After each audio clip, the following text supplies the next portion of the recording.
Okay. الحمد لله رب العالمين. الصلاة والسلام على سيد الأنبياء والمرسلين. اللهم علمنا ما ينفعنا وانفعنا بما تعلمنا وزدنا بفضلك علما وتعليما إنك على كل شيء قدير. So we were on to the lineage of the Prophet sallallahu alaihi wasallam, and if somebody could just open for me, mm, the Gospel of um,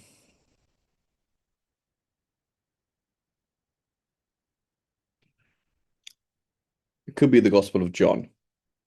So if somebody could just open that up in the New Testament, I think it's the Gospel of John, but it's going to be one of them. But if it's not the Gospel of John, then it's the other ones. And right in the beginning, there's the lineage of Sayyidina Isa alayhi salam. Okay, if somebody can just open that up. Okay, so here is this key concept, lineage. Okay, who has read or watched Lord of the Rings? I have, definitely. Yeah, you found it in the Gospel of Matthew, Yusuf. Yeah, Okay, how does it work? How does it get? That's right at the beginning. you're right at the beginning, yeah. Can So, you just read it for us quickly, just briefly? yeah, the New International Version says, this is the genealogy of Jesus the Messiah, the son of David, the son of Abraham. Abraham was the father of Isaac, Isaac the father of Jacob, Jacob the father of Judah and his brothers, Judah the father of Perez and Zerah, whose mother was Tamar, Perez the father of Hezron, Hezron the father of Ram, Ram the father of Aminadab, Aminadab, the father of Nashon, Nashon, the father of Salmon, Salmon, the father of Boaz, whose mother was Rahab, Boaz, the father of Obed, whose mother was Ruth, Obed, the father of Jesse, and Jesse, the father of King David. And it goes, you only go through this whole. So what's the episode. point of that? What's the point of beginning? Imagine you're gonna do imagine that's the only book, right? So the Gospel of Matthew, that's a book by itself, right? So I'm gonna write a book and I'm talking to you Jews, okay? I'm talking to you Jews about Sayyidina Isa. What's the point of making the lineage?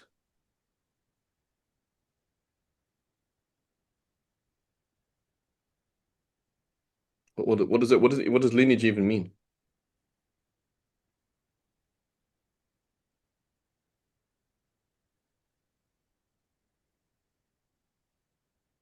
Okay, how about this? I'm gonna go to Russia. Can I enter Russia without a passport? No, No. Okay, and the passport, can you have a passport without a name? no. No, right? So who are my credibility? It's interesting. I was signing up, make dua inshallah for my internet today. I was signing up for fiber internet, and here in Malaysia, because they have polygamy, right? Because they have polygamy, they didn't just ask for my name. They said, please give me your mother's name as well. Because in Malaysia, it's going to be so and so ibn or so and so bint so and so. So I know who your father is, but who's your mother? Because your father might have more than one wife. So they really want to know exactly who you are. So who are you? Identify the person. And legitimacy, credibility, right? Who do you come from, right? In Lord of the Rings, it comes up a lot.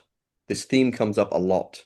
I honestly believe Tolkien would understand the Sira better than us because he's part of an older world. So who in sorry in so who are some key people in Lord of the Rings, Yusuf? With Frodo, Samwise Gamgee. Good. What's interesting between Frodo and Smeagol? What's interesting about their lineage?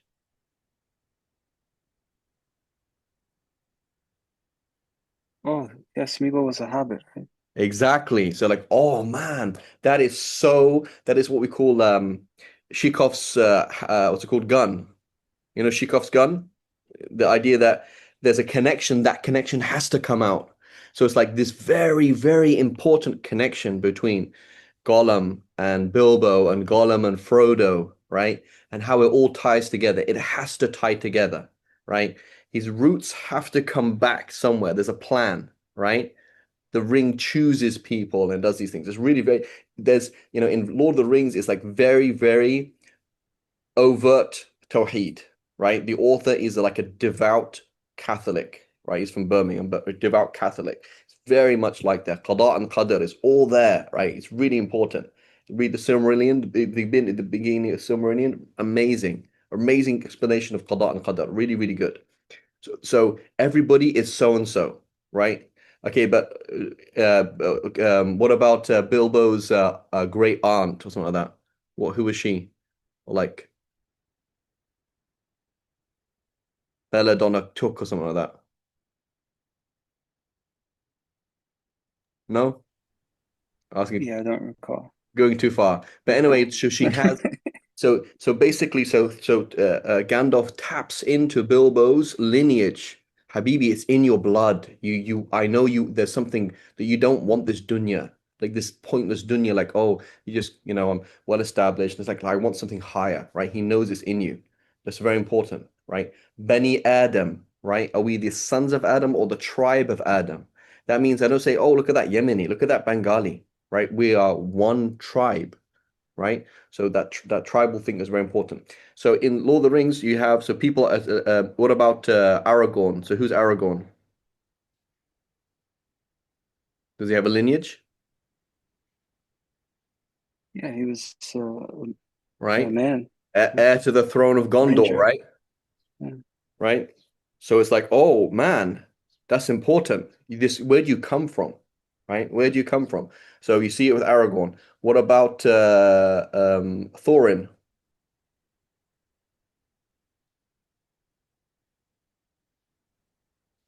Thorin, son of Thrain, son of so and so, son of, they all have these lineages. I don't know what Gandalf's lineage, I'm not sure where he comes from, but it's really important. It's this theme that comes up again and again. And it's also part of the ancient European world, right? So if you go to, for example, Sweden, everyone's called something son, right? Something son. Like, where do you come from? Who's your father? Right? You're so and so, son of so and so, son of so and so. So this is a responsibility. This is a credibility. This is something to live up to. This is how special you are, right? The Jews, right? We're living this thing like one day we'll Zion, right? We're gonna aspiring to something, right? Accountability, expectations. You're so and so, son of so and so. What are you doing, right? So now let's take lineage out of the world. Are you special? Nope. Why are you born in September? My parents, well, I don't know who my dad is, but my mum was at a office party and Christmas office parties. That's why I was born in September. Oh, great. So, what expectations do you have? What's your story? I think my dad was probably Caribbean because I have this blood. It's like, what? So, where's he from? Why was it important that when the slave brought the slaves to America, right? Unlike in Islam, because you keep with a slave in Islam, you keep his lineage. Unlike in Islam, why is it important that they mix their lineage up and mix their languages up? Why is that important? Why did you have to destroy their lineage when they brought the Africans to America?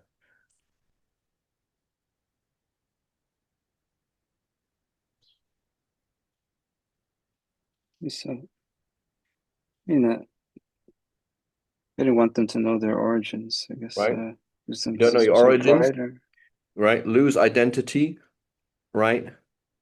You don't have any expectations from you, right? mm, There's no expectations. There's no self-respect. You become worthless and you accept anything from yourself. Not a problem. Who cares? Right? And then why is it also important? Our lineage, right? This is a key concept.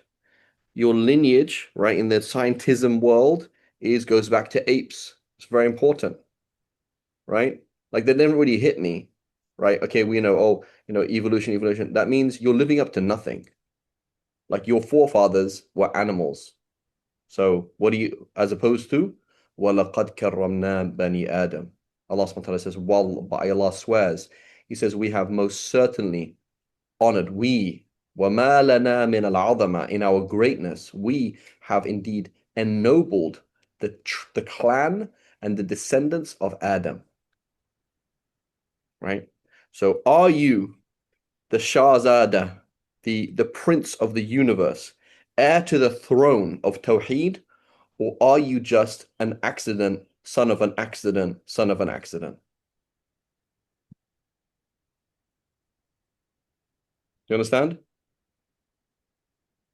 You see, so these words they're so important to us. There's so many things that are being lost now. Like, no, this is really, really important. Knowing your lineage, right? And for example, Sister Mahvash, right? I'm not criticizing your Sister Mahvash, and it's totally halal. I'm not criticizing halal and haram. But can you see what her name is? Who's her father? It says Mahvash. Who's her father's name?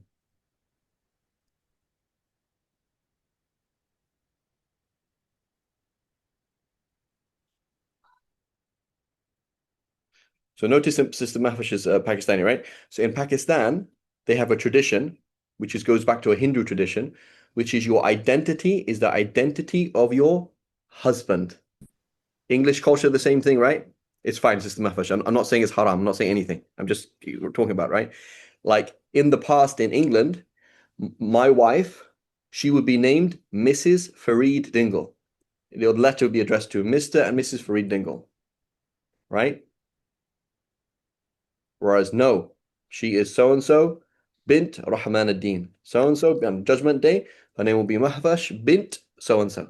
That's her judge of her father, right? It's fine, and you have to. I'm not saying it's haram. I'm not saying anything, but I'm saying this is as an idea, right? When I went to Jordan, the same thing. They're like, "Who's your dad? How is your dad's name not in your identity? Like, it doesn't make any sense to them. Like, it says Fareed, Fareed ad-Din, Shahidullah Dingle. Is Shahidullah your dad? No. Why don't you have your dad's name for crying out loud, right? They asked that question, like, it doesn't make any sense. You should be Fareed, son of so and so. Son. Like, what's your story? What's your story? Right? So you don't have a story. There's no narrative to you. There's no direction. So this is really, really important. Right? On one side, we have tribalism and nationalism and racism. That's one thing that's stupid. The other side is you need to know what's your story? Where does it come from? Where are you going? What's the story? What's the narrative? As opposed to somebody who has no narrative, right? And so if we have to think about African Americans, right? African Americans, right? I mean, there's an African American brother I know, so and so he might be here in the class, right? And you see these names, right? And it's like, like the name is like, that's not your name. Yeah, he said, yeah, no, that's my slave owner, right? That's not like, what's your name, Habibi? Like, what's your name? It's really important. And then African Americans, what phrases will they use to refer to each other, right? What will they use? There's one word is okay, another word is bad, the other one's really, really bad. Brother? Say it again. Brother? They might use the word brother. That might be from Nation Islam. They might have other things. Brother, it's good. Okay. Another word, the N word. So what does that mean? It means, right? That means we are brothers in our lostness, right? That's what we're like me and you, we're both treated like dirt. So that's a camaraderie in that. Okay. That's a really bad thing. Like we're both lost. Okay. And they might use the word sup fool, right? Like you're a fool too, right? We're both fools. So then there's no expectations of anything from me and you, which is really bad. But this is all engineering, right? Social engineering, right? So you might use that word, the N word. Okay, what's the other word you might use?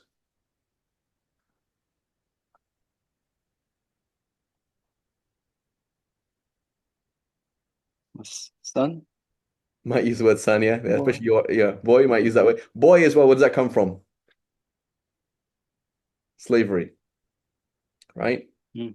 Comes from slavery. So the same, it's a bit like the N word, but it's a more hidden word, right? Homie, right? That's a nice word. That's to Oh. do with home, right? Another word is D, begins with D. Oh, dog? Mm-hmm. So what does it mean? It's like, so that means that's to do with how you're treated. You're treated with disrespect. That's number one. So you and I were both treated with disrespect. That's cool. Like we're at least we're suffering together. Okay. But it also means there's no you're not so there's a dog and there is a pack. So that's a big difference, right? And then there's the female version of a dog, which you're not going to say, right? But it's the same idea is like you come out of nowhere and it's just chaotic, right? So it's like we are continuing chaos as opposed to Muhammad ibn Abdullah ibn. Ah, right? It's like you make sense. What's the story? So they think of these two narratives. Everything is a story or everything is nihilism. Confirm the story, confirm chaos.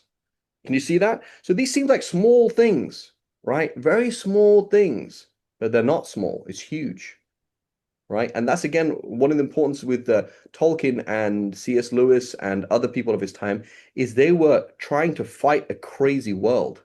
The world is going insane, and they're like, no, no, no, no, it's reverse. Let's keep back to the old world, right? They're trying to keep to the old world, but it's gone, right? So these people are like, early 20th century. So it's like trying to talk about something. It's really, really important. Today we have our first class in Ibn Khaldun as well, right? And we're going to talk about in 1984, right? 1984 by Orwell, the whole idea of erasing history. It's so important. Make sure people don't know who they are or where they come from. Really important, right? Go ahead, Yaqub. Yeah, so would it be the habit of the Arab to not disclose their father's name or change their name if there was some disgrace attached to it or if it would breed some shame amongst the community? Yeah, so that's the thing. So in Islam, then, if you're illegitimate, you don't have a father. So it's not your father, right? So the Prophet ﷺ said, what is it? Al-waladu lil-firash wa lil-ahir al-hajar. He said the what the child is ascribed to the mother, and the ahir, the zani, the one who commits zina, he gets a stone. Get out of here. You're gone. You're not part of this. You're not part of this person, right? So that's not your father. I mean, your biological father is not your father. Yeah. So would one, like if they're shamed of their last names, should they change it or how would one go about that? I don't know. I don't know, but I know one fiqh repercussion of that is it's not shame because not your fault, right? It's not your fault, but like you don't have an illegitimate imam. You don't have an illegitimate person lead the prayer by default. Like you shouldn't do that. Obviously, if he has to lead the prayer, lead the prayer, but by default, like who are we gonna put to lead the people? Oh, here's so and so. Oh yeah, that's like his mom used to work in that place. Oh yeah, yeah. Now, mashallah, he's a righteous man, but we don't that structure destroys society. So we don't want that. We don't want to put that forward, you know? So it's really important. Like it's a really important thing. There are so many things that we don't understand until you look at the micro on the macro scale, and you're like, oh my God, that's so important. What is your story? Right? So that would be haram to have him as imam or like this Not makruh? haram, it's makruh. Yeah, makruh. Okay, so anyway, so here that's this whole idea. The genealogy of the Prophet Sallallahu Alaihi Wasallam. Who are you? What's the context? You are the great, great, great, great, great grandson of Sayyidina Ibrahim. Oh my God. So therefore, what do you mean to the Jews? What do you mean to the Christians? What do you mean to the Quraysh? Right? And all of these things happen, and then various things before him, right? So everything makes sense, everything fits into a picture, right? As opposed to chaos, right? So lineage is important. It's not everything. The Prophet ﷺ said what? He said somebody whose good deeds or deeds slow them down, their lineage will not speed them up, right? You can't say, oh, I'm from Ahl Bayt, I can just do what I want. Can't do that. There's more that's expected of you, right? And there is more sharaf, there's more nobility in having a longer lineage in Islam than having a lesser lineage in Islam. So I am Farid, Muslim, son of Habib, Muslim, right? Son of Dennis, not Muslim. So that's 2 generations, right? My kids, 3 generations. Whereas somebody who's like, no, no, I'm so and so, son of so and so. My dad was Muslim, and his dad was Muslim, and his dad was Muslim. That's an honor, right? It's an honor. So we shouldn't be in awe of converts. Alhamdulillah, it's a blessing that people become Muslim, but it's like there's an honor. Allah subhanahu wa ta'ala has honored people with Islam. It's a beautiful thing. Okay. Please tell me if my internet there's any issue with my internet. Yeah. Okay. So he says he's going through the tribe. He says continuing. He says okay, so it says Mudrika. So this is on all the way up to Ismail. Mudrika ibn al-Yas had two sons, Khuzaymah and Hudayl, right? That's why we have the Hudaliyin, right? The Hudaliyin. That's the tribe of Hudayl, right? We just started their poetry on the other day, right? And their mother being from the tribe of Qudaa. Khuzaymah, so it's Khuzaymah ibn Mudrika. Khuzaymah had four sons, Kinana, Asad, Asadah, right, and Al-Hun. Kinana, his mother was Urwana ibn Sa'd ibn Qais ibn Aylan ibn Mudar. Right, going back to the same family, Mudari. Kinana had four sons, and Nadar. So Nadar ibn Kinana. Malik, Abdu Manat, and Milkan. Nadar's mother was Barra ibn Mur ibn Ud ibn Tabiqa ibn al-Yas ibn Mudar. And the other sons were from another woman. It is said that Quraysh got their name. And so again, now let's understand also the concept of polygamy. Okay? The concept of polygamy. So why would a man or a woman want to be in a polygamous relationship? For safety. In a normal world where there's no police, no government, no social services, no hospitals, and just you and your tribe, you want to make your tribe as strong as possible. That is the normal thing to do. And you want to be in a tribe that is big as possible. Normal thing to do. So what are you going to want to do? Is you're going to want to have as many sons as possible. So therefore, you're going to have as many wives as possible and have as many sons as possible. And your sons will grow up and defend you. And as a woman, you will want to marry a man who has as many sons as possible. Right? So you're a woman in Arabia and your dad, for example, your cousin was attacked by a raid, and that thing happened over there. It's like all you're trying to do is survive. That's what we're trying to do. It's not about love and it's not about morality, it's just survival. And it's important to understand, right? Because we often kind of like live in this kind of crazy world where it seems nice, but it isn't actually nice. Okay? It seems nice, but it's not actually nice. So it's a world where it's like survival. As a female, I want to marry somebody who is part of a big tribe. Oh, my husband has 18 sons from the age of 10 to 28. Okay, will I survive tomorrow? You will survive tomorrow. Thank you very much. Right? That's a normal thing to do, right? It is, I'm just saying normal meaning in the normal way of functioning in like surviving life, right? Surviving life.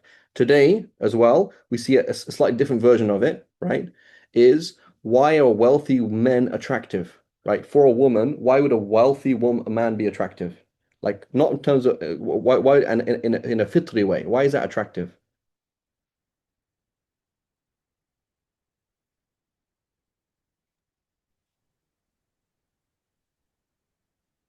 There's a level of, I guess, safety. Safety, security, survival, right? Mm-hmm. So some people, that's a worldly thing, like, oh, I just want to buy stuff. Okay, I want to be able to buy stuff. Okay, that's kind of stupid. But it's a normal, natural thing, right? A normal, natural thing, right? Similarly, why would a plump or overweight woman for a normal, natural man be attractive? Like, oh, she's going to survive the winter, right? That's why I have names like Semina, right? Semina, like, doesn't that like mean like fat? Like, why would you call your daughter fat? In the normal world, everybody's trying to get fat because everybody's trying to store calories. In the weird world that we live in today, we're trying to get rid of calories, right? That's because we live in a different world. It's not normal. In the normal world, everyone is trying to put on calories, right? Buddha is fat, right? He's fat and lucky and successful, right? That image of being fat is good. Samin, right? It's a good thing, right? So you have to understand just the way that we look at the world and the way that the most people on the face of the earth have looked at the world is very, very different, right? It's very, very different. Okay, it is said that Quraysh got their name from their gathering together after they had been separated. For gathering together may be expressed with taqarrush, to come together. So it says another, this Ibn Kinana had two sons, Malik and Yakhlud. What does Yakhlud mean?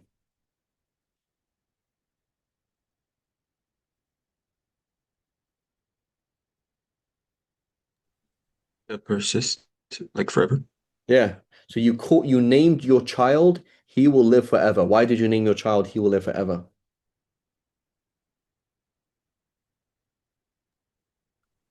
You want a good legacy to your family name, Hmm. so people remember What you. normally happens with kids? What normally happens with babies? Don't 50% make of the it time get sick, they get sick and they die. die. So you're living in a world where there was 50% child mortality.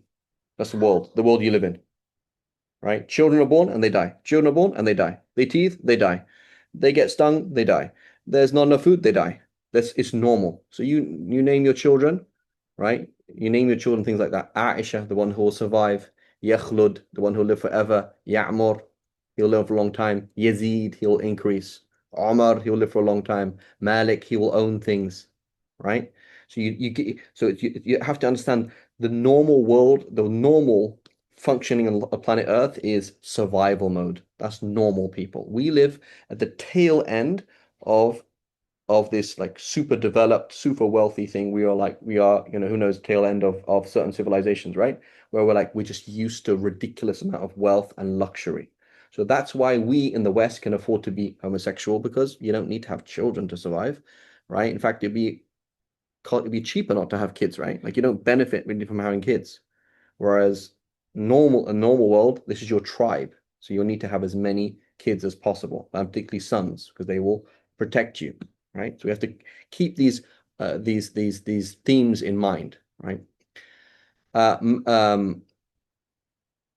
Malik's mother was Atika ibn Adwan ibn Amr ibn Qais ibn Aylan, but I do not know whether she was Yakhlud's mother or not. Right. So notice again, we've talking about the Ibn Ishaq. He's not making claims. He doesn't know. I said, I don't know. When I say we know, I don't know. Right. Malik begot Nadar, begat Fihr ibn Malik, his mother being Jandala bint al-Harith ibn Mudad al-Jurhumi. Ta, who's Ta? What's this T?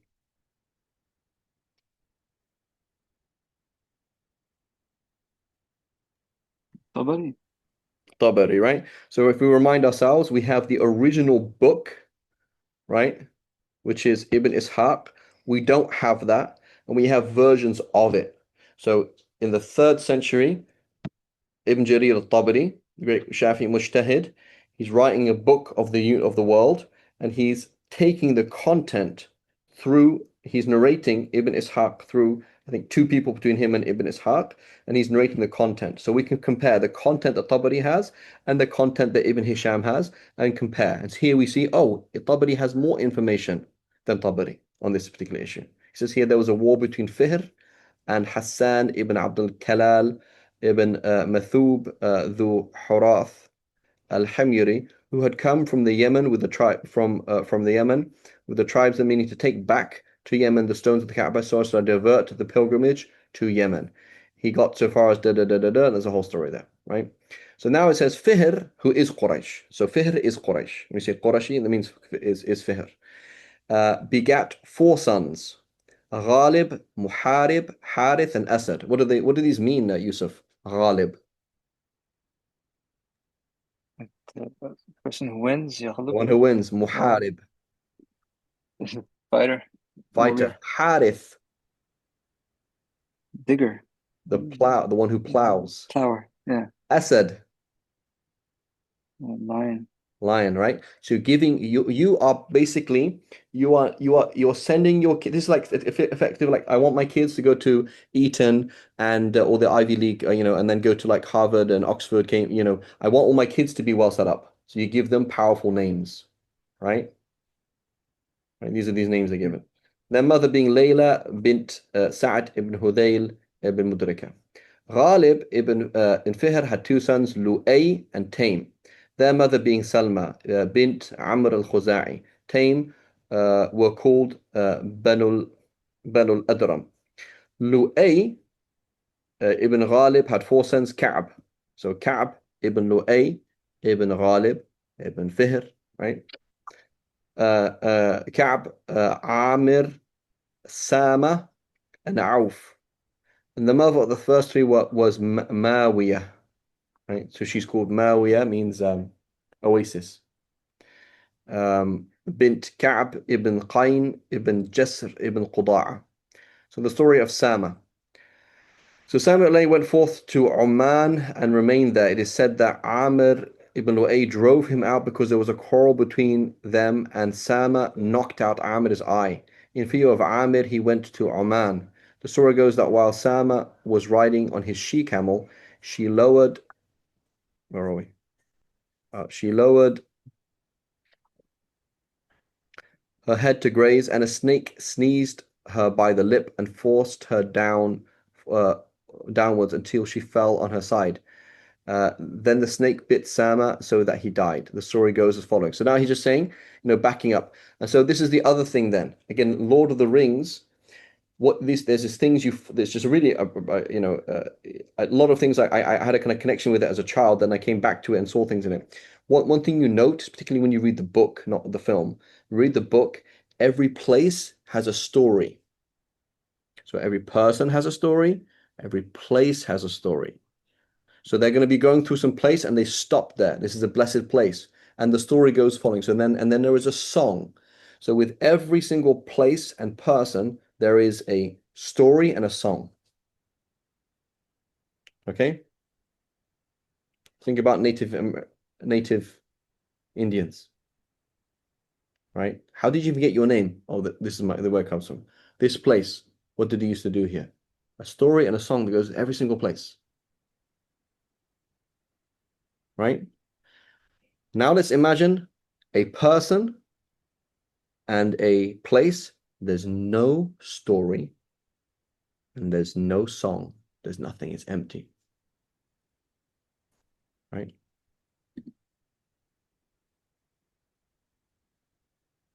Nothing, right? So like where I used to live in California, okay? So I used to live in a place in California called Brentwood. So I tell my aunt in England, Brentwood, she said, oh yeah, Brentwood in England. So Brentwood in England has a story. Brentwood in California does not have a story. It's meaningless. It's meaningless, right? It's like a child with no parents. Who are your parents? I don't know. Where'd you come from? Don't know. I'm generic child. Okay. Then they make a meaningless building plots, and then it's orchards. Okay. So Brentwood is known for orchards. I had like, I'm gonna go pick some fruits, whatever. So then they're like, you know what? Let's cut these trees down and let's make $1 million houses. So then there's like, here, let's make 50 or $200 million houses and call it Tiffany Drive, Rose Garden. It's all fake. It's meaningless. So you live in a house, in a street that has no story. You don't have any lineage. And so why shouldn't I go and get drunk? What's wrong? Like, why shouldn't I behave like a fool? If there's no story to my existence, no story to my country, you have nothing. You're coming from nothing. Why is it then that, for example, America and many other places, but America specifically, you can be used and abused for anything. You can be a tool of somebody who has an agenda because you have no agenda. You get people with no agenda. You don't know who you are. You don't know where you come from. You don't have a story. There's no tradition. None of your traditions are native to you. Like there's no story behind you. So then I can use you. I can use you 100%. Whereas somebody who I'm so and so, son of so and so, son of so and so, son of so and so, so I have a story. The place I live in, it has a story, right? It has a story. I will not let this thing happen here. I will not let this happen to this person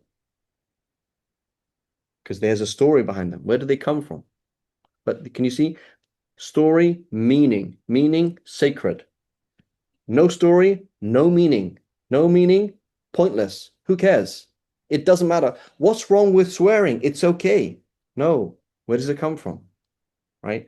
So see this difference, these two things. So here he's just going off into a tangent. What he's really trying to do academically is like, give me some information about this person. Okay, there's a poem about this person. Okay, so he probably existed, right? He's trying to just back it up with some kind of historical things.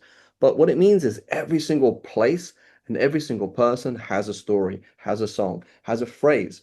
So again, with Tolkien, what did he do? Tolkien was a linguist, right? And so he knows that language is based on culture and culture is based on history. If there's no history, there's no culture. If there's no culture, there's no language. So we have to make a history of Middle Earth in order to make these languages of Middle Earth, right? So every single phrase in English and Arabic, every single phrase in English, there's a story behind it, right? There's a culture behind it, right? I'll give you an example. In an airplane, where do they drive? Where the person who sits and drives the airplane? What is he called?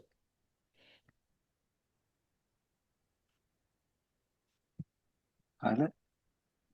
He's called a pilot, yeah. But if he's in charge of the whole plane, what's he called? Captain. Captain, right? So that's of a ship, right? So the story of the airplane it comes from the ship, the captain of a ship, the captain of a, right? And that's Arabic, by the way, right? Captan, right? That's Arabic, right? Qubtan, and there's Qubtan, something like that. It's Arabic, right? So we have Arabs ruling the waves, the ship, the airplane. That's the story. Okay, now the place where the captain and the pilot sit, what's that called? Cockpit. Cockpit. Okay. So there's a pit that you dig in the ground and you put two cocks, two roosters, and they fight. That's what it is. So the roosters can't get out and they just fight each other and you bet. So that's what we call it. This is a ship that is a very dangerous ship where we put two roosters in it and they fight each other to death in it. That's what's the cockpit, right? So there's a story. Like, where does it come from? Context and a story, as opposed to meaningless. We don't know where anything comes from. Okay? So notice this concept. Again, we're going to talk about this in the next class. Language and history. In 1984, George Orwell, he's talking about that the government fights language and history. You get newspeak, and anything that is old is confiscated. So there's no history before the current government, and language is continually simplified, and complex words are removed. You get something called newspeak. That is exactly what is happening to us. You go to the Middle East, nobody studies history because history is lame. Pakistan, why do you study history? Go and do science. Become a doctor. Become an engineer. So this is called social engineering, right? We need to erase people's history. They don't know their history. It's very important. Make sure people don't know their history, okay? And if it is, it's a very skewed version of history, like very short-lived, right? You don't really see the big picture, right? So you go and study the way that how history is taught in the Middle East is total social engineering, because they want to make sure that everybody sees that Yemeni history starts with Yemen, as opposed to no, we're actually all Arabs, we're all Muslims, to change people's behavior. And then language, nobody cares about Arabic in the Arab world. Nobody cares about Urdu in the Urdu speaking world. And nobody cares about English anymore because everything's relative, right? And we have new speech, right? Which we don't care about language. Language doesn't have meaning. We don't study grammar anymore. Nobody goes to, like, my dad was very bright. He didn't get into grammar school, right? Nobody studies Latin anymore. Why do you study Latin? Because half of the words are Latin, but we don't need to understand what we're saying. It's not important. This is a war that is happening. You compare what the war that's happening now, fight against history and a fight against language, to Ibn Ishaq's world. Ibn Ishaq, what does this word mean? What does this word mean? What's the story of this place? What's the story of this place? Every single thing, story. Every single thing, poem comes out. It sounds a bit silly for us. It sounds like a Bollywood film. I know, right? It sounds like a Bollywood, but there's a reason for that. That's normal humankind. There's a story behind things, right? Story, sacred, meaning. And the opposite. Words don't have meanings. You don't have a meaning. History doesn't have meaning. It's all nihilism, right? You're just a number in the system. Does that make sense? So anyway, I'm not going to read the whole poem there. And what do we remember as well about some of the poetry? What did Ibn Ishaq criticize? Ibn Hisham, sorry. You can remember.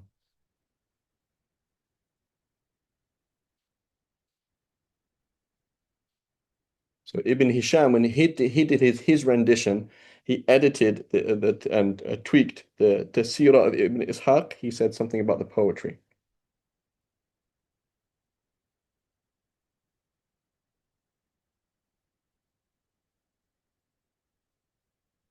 Nobody? So Yaqub and Santiago, we need you to listen to the first three lectures, okay? So in the first three lectures, we spoke about this, and Abdul Wahab as well. Okay, just to, you don't have to listen to everything; it's too long, right? But you can the first 2 to 3 lectures. I go through the system and so one of the things. So Ibn Hisham when he tweaked it, he said some of the poetry that Ibn Ishaq quotes nobody else has ever heard of, right? Oh, so and so said this, and you go and ask the people who specialize in poetry, like no one's ever heard of that stuff ever. So some of it is questionable. And see what he says here in the footnote. It says 89. I don't know where it is. It's going to come later on. Wallahu alam. So anyway, so not sure whether it's true or not. Okay. Okay, the migration of Auf ibn Lu'ay, it says it is alleged. Notice his language. He says, I don't know if it's true. He's being careful. It is alleged that Auf ibn Lu'ay went out with a caravan of Quraysh as far as the district of Ghatafan ibn Sa'd ibn Qais ibn Aylan when he was left behind and his tribesmen went on without him. Tha'laba, who's called, so this is very, they have some very strange names, right? Some of the names we can understand, some of them don't. So there's a man's name is Vixen, right? A female fox, Tha'laba. No idea why you'd refer to, given there's a man, right, called Vixen. No idea why they did that. Ibn Sa'ad, he being his brother according to the kindred reckoning of Bani Dhubyan, Tha'laba ibn Sa'ad, etc., etc., came to him, bound him to himself, gave him a wife, and took him, bound him, meaning you're part of my tribe, gave him a wife, and took him into his tribe as a blood brother. His relationship became well known among Banu Dhubyan. It was Tha'laba, they say, who said to Auf when he lagged behind and his tribe abandoned him, tether your camel to me, O Ibn Lu'ay. Your tribe has left you and you have no home. May come with me. So Muhammad ibn Ja'far ibn Zubayr, or it may have been Muhammad ibn Abdurrahman ibn Abdullah ibn Hussein. He doesn't know. So his own source, he's doubting which source told me this, he doesn't know. Told me that Umar ibn Khattab, and even that means a gap in the chain. Okay, so we have to understand how accurate our author is being. Yes, there were questions about him, but he's being very frank. He's saying, listen, one or another of my sources, I can't remember, told me that, i.e., and so his source, right, Ibn Ishaq is going to be in the end, is going to be in the end of the 1st century, beginning of the second, basically in the 2nd century. So Sayyidina Umar passes away right in the beginning of the 1st century. So there's no way that his teacher met Sayyidina Umar. It's not going to happen. So he's being very clear and frank with his sources. Says like, I have one or the other of my sources, I can't remember, said that this happened. And he didn't mention his source. Okay. So this word that, right, is very important. Okay. He's saying he didn't mention his source.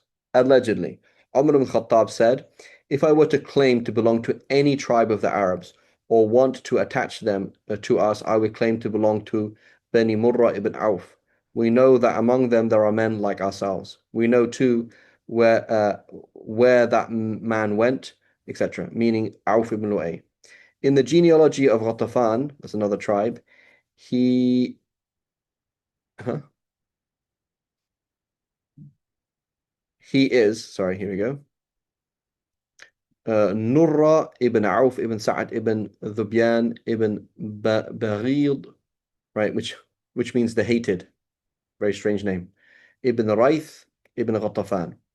If this genealogy is mentioned to them, they themselves say, we do not deny or contest it. It is our most prized genealogy. So he said, we've asked these people. They're like, yeah, that's true.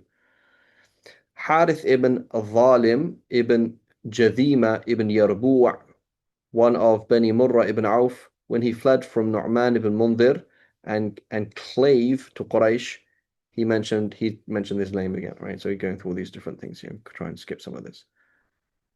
And then he says, a person whom I cannot suspect told me that. So the same thing here. All he's saying is, I have a source, and I don't think he's lying, said that Umar ibn Khattab said the following. To the men, if you wish to return to your kindred, then do so. Anyway, so basically, there's a whole story there. Let's skip a little bit.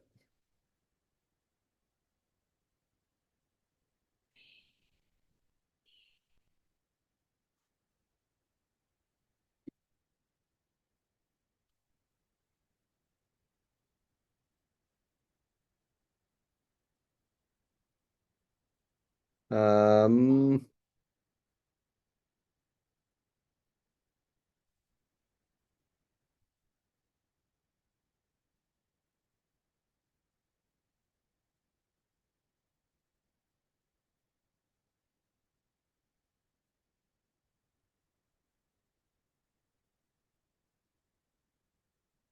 okay, so they says Ka'b ibn Lu'ay had three sons, Murra, Adi, and Husais. Their mother being Wahshiyah, right? Wahshiyah means what, like wild woman? No, it doesn't mean that. It means like Wahshiyah doesn't mean like wild woman. It means like it means uh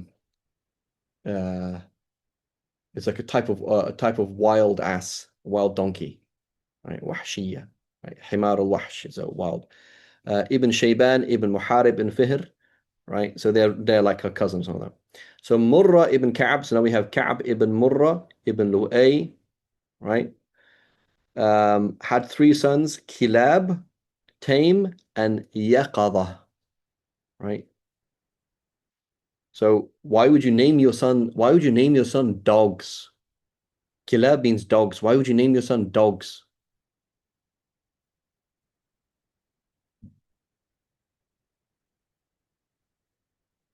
So yes, there's a sense of dog, and you say dog, that's a not good word from that one point of view, but from another point of view, why? Loyalty, perhaps, yeah.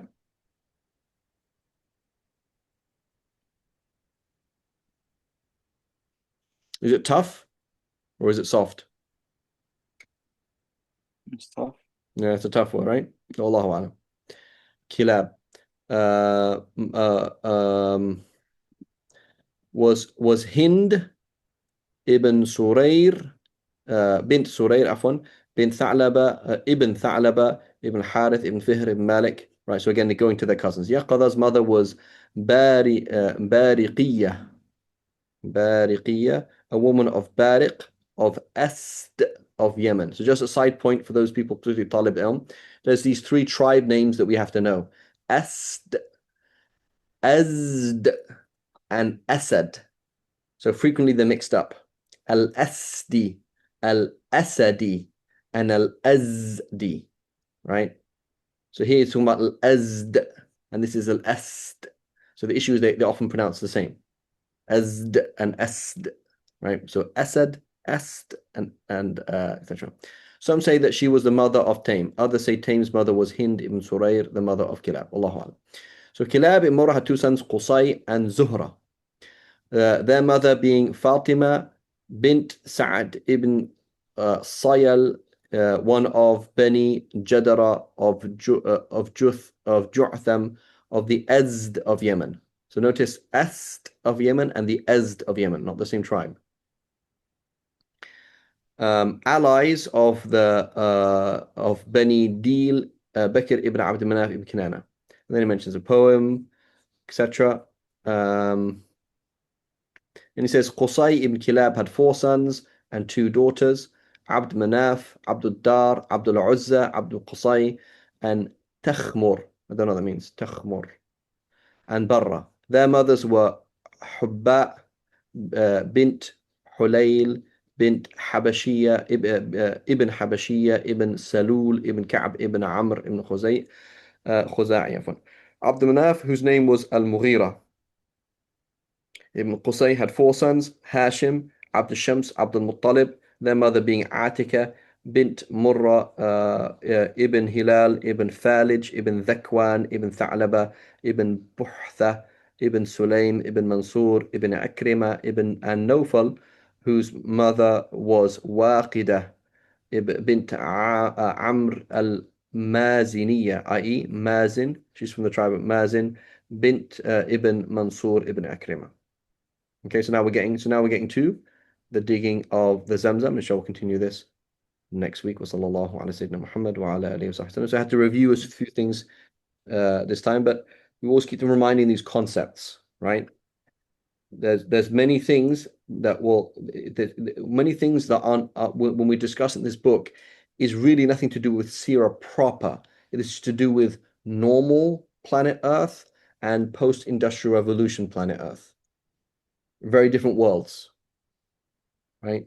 The need for manpower, for tribes, lineage, right? And even in the Arab world, if you look at people's names, they'll be all so and so son of so and so son of so and so son. They're always like that the whole time. However, they shift in approximately the 2nd and 3rd century to city places. You are now ascribed to a place as opposed to a tribe. Okay, so yes, you have a lineage, but you are so and so son of so and so son of so and so son of so al-Baghdadi. So notice that shift is like the shift we have today, right? So like, where are you from? Which state are you from? Your place, right? That shift happened a long time ago in the Arab world anyway, right? But so where are you from as opposed to whom are you from, right? Inshallah, we'll continue this next week. Wa sallallahu ala sayyidina Muhammad wa ala alihi wa sahbihi. Subhanakallahumma wa bihamdik. Ashhadu an la ilaha illa ant. Nastaghfiruka wa natubu ilayk.